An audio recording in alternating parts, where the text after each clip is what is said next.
শীতের দিনে এই এক বাটি চিকেন স্টু পেলে মনটা কিন্তু বেশ খুশি হয়ে যায়, তাই কি না? তাহলে চলো বানিয়ে নেওয়া যাক খুব সহজেই। তাহলে একটা পাত্র প্রয়োজন মতো চিকেন নিয়ে নাও। লেগের পোর্শনটা হলে স্টুতে সব থেকে বেশি ভালো হয়। এবার এই চিকেনটাতে লেবু, গোলমরিচ গুঁড়ো, নুন, আদা রসুন বাটা ভালো করে মাখিয়ে একটা পাশে আধ ঘন্টার জন্য রেখে দাও। প্রথমেই নিয়ে নিচ্ছি পেঁপে। আর সত্যি বলতে স্টুতে এটা খেতেও খুব ভালো লাগে। এরপর নিয়েছি গাজর। যেহেতু স্টুতে সবজিগুলো যাচ্ছে সেই জন্য একটু বড় বড়ই কেটে নিয়েছি। একইভাবে ক্যাপসিকাম আর বিনসটাকে আমরা কেটে নেব। এখানে আমি পেঁয়াজ নিয়েছি 500 গ্রাম চিকেনে একটা। এটাকে ছোট ছোট করে কুচিয়ে নেব। আর দুটো কাঁচা লঙ্কা, এটাকে জাস্ট দুভাগ করেই রেখে দেব। নিয়েছি 12 থেকে 15 কোয়া রসুন। এটাকে আমরা মিহি করে কুচিয়ে নিচ্ছি। সাধারণত স্টুতে এতটা রসুনেরও কোনো প্রয়োজন পড়ে না, কিন্তু এটা বিশেষ কারণে এই রসুনটা নেওয়া, যেটা রান্নার শেষে দেখতে পাবে। শীতকাল যখন, তাহলে ফ্রেশ ধনেপাতাটা কেন বাদ যাচ্ছে? এটাকেও নিয়ে নিয়েছি। আমি এখানে একটা সসপ্যান নিয়ে নিয়েছি। এবার এতে 1 চামচ তেল দিয়ে দাও। আর দিয়ে দাও তেজপাতা আর গোটা গরম মশলা ফোড়ন।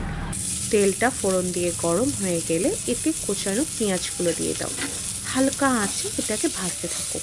পেঁয়াজটা একটু নরম হয়ে এলেই এতে ম্যারিনেটেড চিকেনটা দিয়ে দাও। চিকেনটা পেঁয়াজের সাথে মৃদু আঁচে ভালো করে মেশাতে থাকো।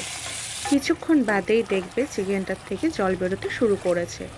এবার এটাতে ঢাকা চাপা দিয়ে কিছুক্ষণের জন্য সেদ্ধ হতে দিয়ে দাও। মৃদু আঁচে চিকেনটা বেশ খানিকটা সেদ্ধ হয়ে গেছে। এবার ঢাকাটা খুলে নিয়ে এতে পেঁপে, গাজর, বিনস এই সব কিছু সবজি দিয়ে দেবো। ভালো করে এটাও মিশিয়ে নেব।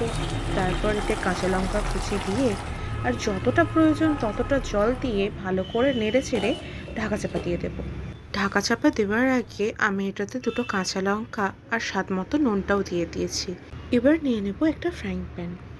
ওদিকে আমরা রান্নায় 1 চামচ তেল ইউজ করেছি। এবার এখানে আমরা নিয়ে নেব 1 চামচ মাখন। মাখনটা একটু গলতে শুরু করলে এটাতে দিয়ে দেবো আগে থেকে কেটে রাখা ক্যাপসিকাম।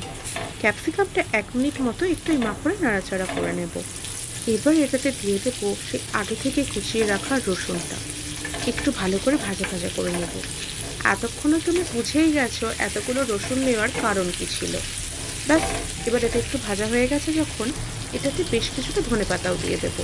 সবকটা একসাথে ভালোভাবে ভাজা ভাজা হয়ে যে ফ্লেভারটা বেরোবে না, তুমি এখানেই পাগল হয়ে যাবে। পাগল হওয়ার আগে এই ভাজাটাকে মিশিয়ে দাও স্টুতে। আর দিয়ে দাও আদার জুসটা, মানে ফাইবার বাদে আদার যে জুসটা বেরোবে সেটা। ব্যাস, ভালো করে মেশানো হয়ে গেছে।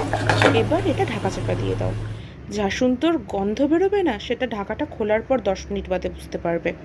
আর টেস্টটাও বেড়ে যাবে অনেক গুণে। কি, নিজেকে আর সামলানো যাচ্ছে না তো এই গন্ধে? তাহলে নিয়ে নাও গরম গরম এই হেলদি স্টুটা।